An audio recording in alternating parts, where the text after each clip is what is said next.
En apparence, c'était une petite famille idéale. Laurent le dynamique commercial et Christina vendeuse dans un magasin de bricolage.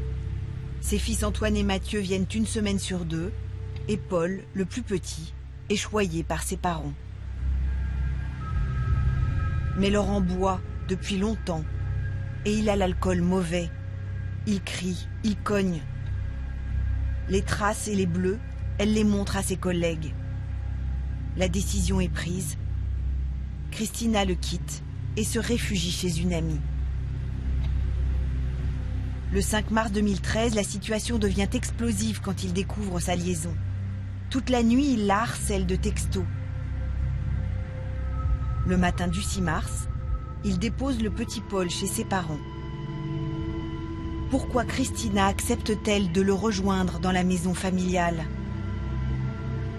Très vite, Laurent frappe sans retenue, la poignarde et l'étrangle avec son foulard.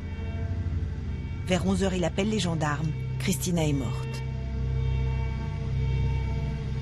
Reste Paul, 6 ans et demi, fils de meurtrier, orphelin de mère, qui va être élevé par ses grands-parents paternels.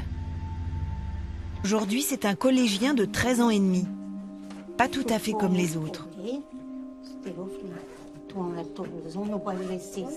Un garçon discret et gentil, à la vie rythmée par ses visites dans sa famille maternelle 2 fois par mois.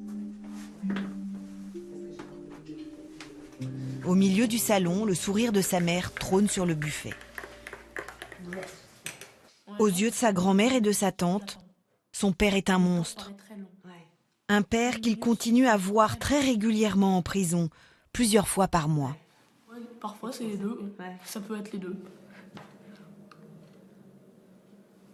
J'ai eu du mal à l'accepter au départ, parce qu'il avait énormément de parloir. Mais voilà quoi, le temps passe et je suis maman aujourd'hui. Et je me dis que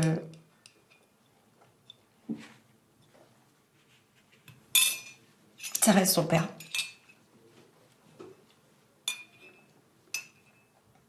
J'en ai souvent discuté avec lui, mais je vois que c'est un sujet pour lui qui est dur, donc j'évite de lui en parler. Toi, tu trouves que c'est bien que de garder des liens avec ton père? Oui. Pourquoi? C'est à peu près tout ce qui me reste de mes parents. Est-ce qu'il y a des choses que tu voudrais comprendre, des questions que tu te poses et que tu aimerais poser à ton père et que tu n'oses pas? Oui.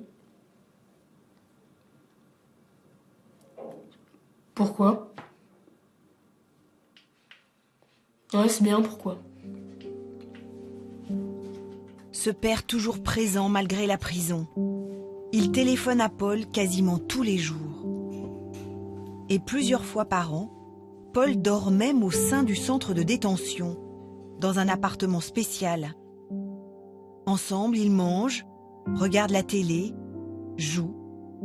Un semblant de vie familiale.